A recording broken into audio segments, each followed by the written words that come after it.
Magandang hapon. Mabibilis sa balita kasabay ng uwian, hapunan at pahinga. Mga up-to-date na balita ngayong araw ng Miyerkules, garantisadong mabilis lang to.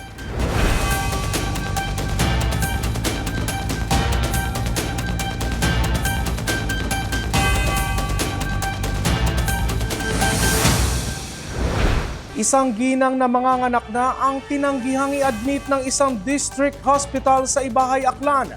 Dahilan ng pagkamatay nito at ng kanyang dinadalang sanggol. Detalye ng mabilis na balita, hatid ni Era Joy Briones mula Kalibo Cable News. Ang ganyuan, nakamutos siya, yung pagkamatay na iba. Patay ang isang buntis at ang kanyang dinadala matapos tanggihan ng Ibahay District Hospital na may i-admit ang biktima. Kinilalang biktima na si Cheryl Florendo, residente ng nasabing bayan, na nakaranas ng matinding pananakit ng katawan at palatandaan ng panganganak. Ayon sa salaysay ng kanyang pamilya, agad nila itong dinala sa ospital sa Ibahay. Abot namon ito sa ospital, ginusuyan niya giimaw ultrasound. Ay hamba namon, uwa ron imaw ng doka pa ultrasound.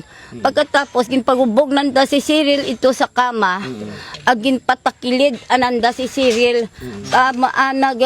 Uwa sir, si doktora ito nagpamantaw sa pasyente, kundi ito imaw sa nurse station nagasinulat.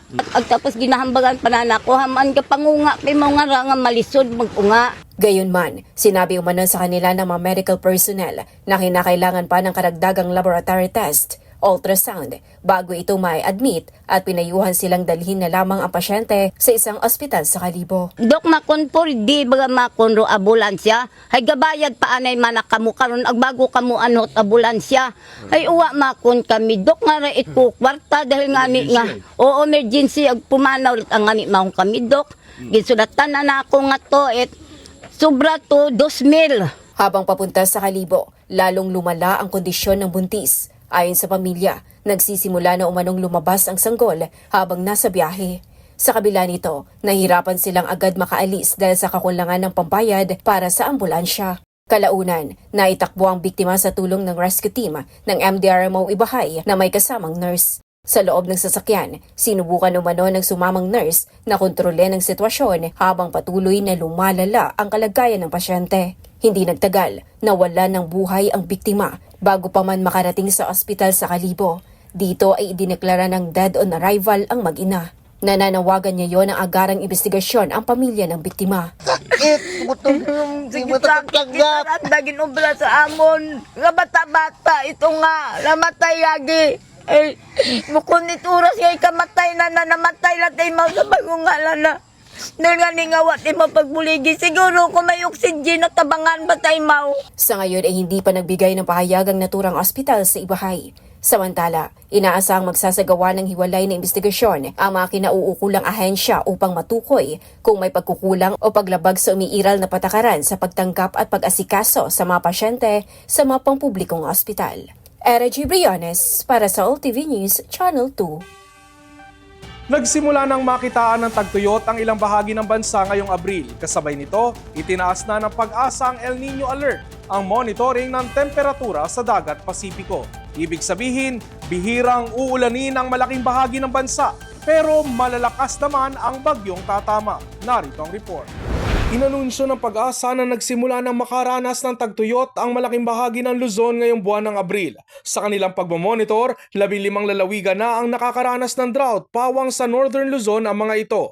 32 lalawigan naman ang nasa dry spell, 22 sa Luzon kabilang ang Metro Manila, 3 sa Visayas at 7 sa Mindanao.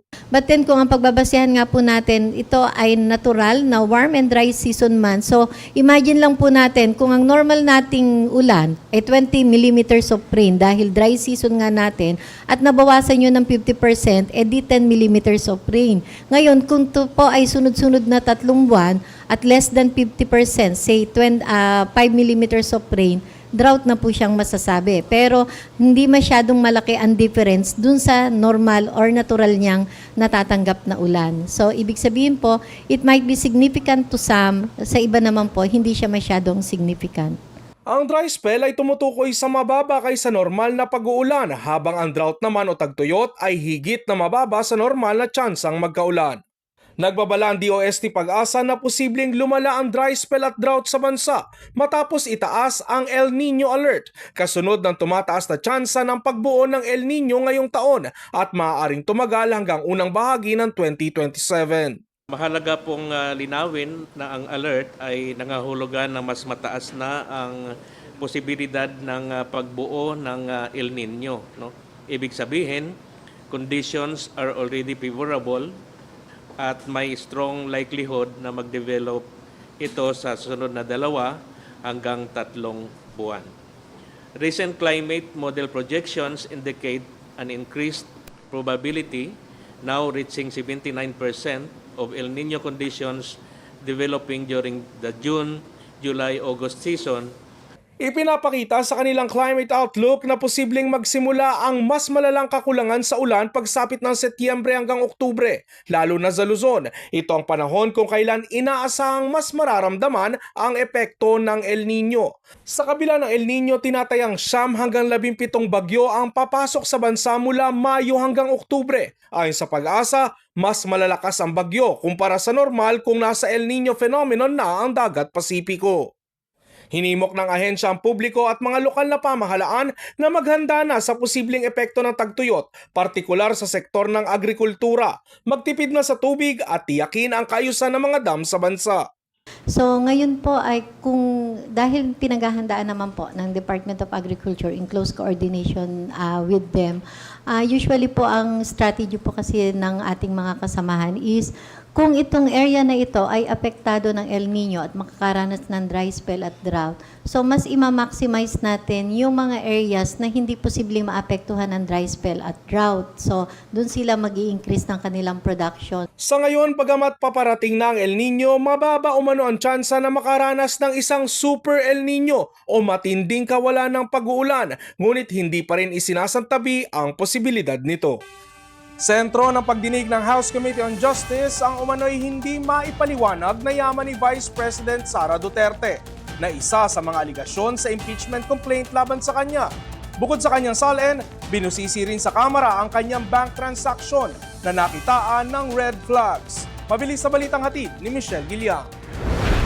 Sa ikatlo sa 4 na hearing ng House Committee on Justice para tukuyin kung may probable cause ba ang impeachment case laban kay Vice President Sara Duterte, tinalakay ng mga mambabatas ang umano'y hindi maipaliwanag na yaman niya. Ilan pa sa mga alegasyon laban sa bise ang umano'y hindi niya tamang pagdeklara ng kanyang assets sa SALN o Statement of Assets, Liabilities, and Net Worth. Pwede umano itong ituring na betrayal of public trust, isa sa mga impeachable offense sa ilalim ng konstitusyon. Sa pagsisimula pa lang ng pagdinig, kinastigo na ang desisyon ni VP Sara na hindi ulit dumalo. Hindi sapat ang magsalita sa labas. If there's anything to clarify, the best and the only place to do that is here, before this committee, under oath and on record. As we see it now, the chair right before us, it remains empty. At tila, sanay na po tayo sa tanawing iyan. Ngunit kahit bakante ang upuang iyan, even if that chair remains empty, this room is full of the people's questions. Binusisi ng komite ang kopya ng SALN ng bise mula 2007 hanggang 2012 at 2016 hanggang 2024 na iprinesenta ng Central Office Division ng Office of the Ombudsman. Inilatag sa pagdinig ang net worth ng bise mula 2007. Taon na una siyang nagsilbi sa serbisyo publiko bilang Vice Mayor ng Davao City. Mula 7 million pesos umakyat sa 14 million pesos ang kanyang net worth pagdating ng 2011. Sa joint SALN naman nila ng asawang si Attorney Man Scarpio, idineklara nila ang higit 22 million pesos noong 2012. Pagsapit ng 2024, naging 88 million pesos ang kanilang yaman. Pero, kwestiyon ni Manila City Representative Joel Chua kung bakit walang idineklarang cash deposit o cash on hand ang bise mula 2019 hanggang 2024. At noong 2019 at 2024, kahit na 5 po, wala po siyang dineklara na cash at saka cash on hand. Tama po ba? Based on the submitted SALN, Your Honor, wala pong nakalagay na cash on hand or bank deposits. Kahit 5 po? Wala pong nakalagay, Your Honor. Edi wow. Thank you po, Madam Chair. Pinuna din ni ML Party List Representative Laila De Lima ang pagkawala ng disclosure ng liabilities at umano'y biglang paglaki ng assets ng BICE. Sa loob lamang ng 2 taon, ito ay lalo pang umakyat sa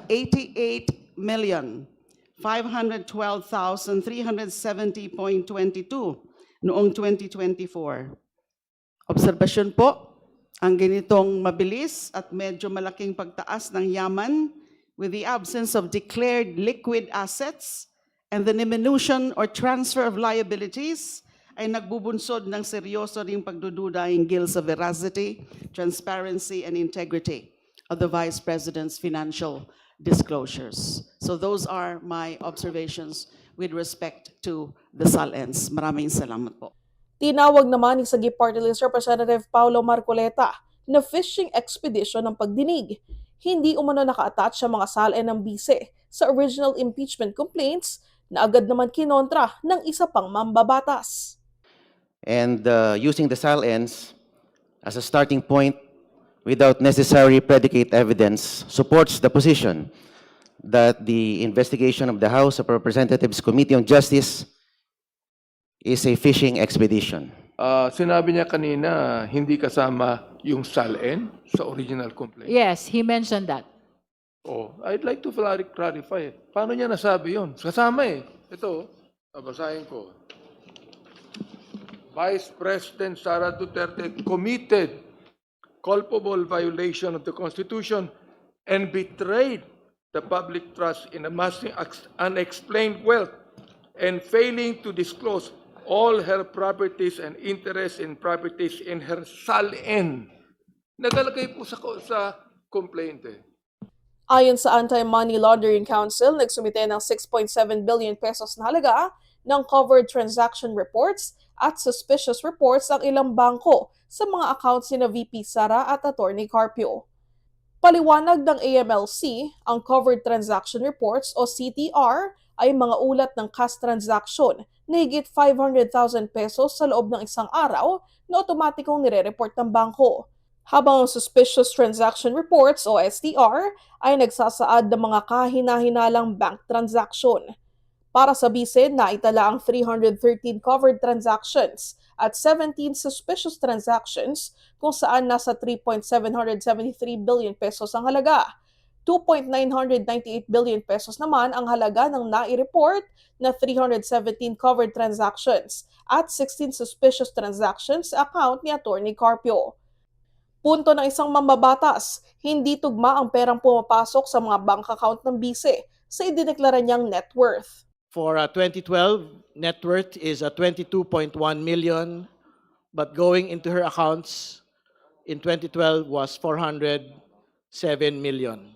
I think the same is true in other years, Madam Chair. It is just a bit smaller, but it speaks to the clear disparity from what had been stated in the year-on-year SALN's net worth of the Vice President, Madam Chair, just for the record and before proceeding. Humarap din si former Senator Sonny Trillanes sa pagdinig para patunayan na umano'y hindi maipaliwanag na yaman ng BICE.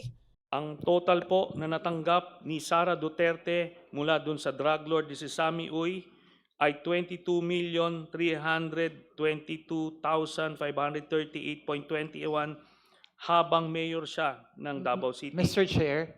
Michelle Gliang para sa All TV News, Channel 2. Sa showbiz balita, Nations Girl Group BINI at Kings of P-Pop SB19 pasok sa listahan ng mga nominado sa SEC Awards sa Brazil. Mabilis sa balitang hatid ni Kyle Adefuin. Pasok sa nominasyon ng SEC Awards sa Brazil ang P-Pop groups na SB19 at BINI para sa International Group or Duo of the Year category. Ika-4 na pagkakataon muling nominado ang SB19 sa naturang category, kung saan hawak nila ang 3-peat win simula pa noong taong 2022. Samantala, kauna-unahang nominasyon naman ito para sa BINI. Makakasama nila sa nominasyon ng ibang international groups tulad ng Cat's Eye, Blackpink, BTS, LE SSERAFIM, BE:FIRST at Monsta X. Magsisimula naman ang botohan sa Biyernes, Abril 24, kung saan maaaring bumoto ang fans sa SEC official website. Kyla Defuin, All TV News Channel 2. At yan ang mga balitang nakalap ng All TV News ngayong hapon. Para sa iba pang balitang mabilis, bisitahin ang aming website, alltv.ph/news. I-like at i-follow din ang aming social media accounts. Mapapanood nyo na rin po kami ngayon sa Planet Cable Channel 3. Ako si Ralph Lopez. Magandang hapon.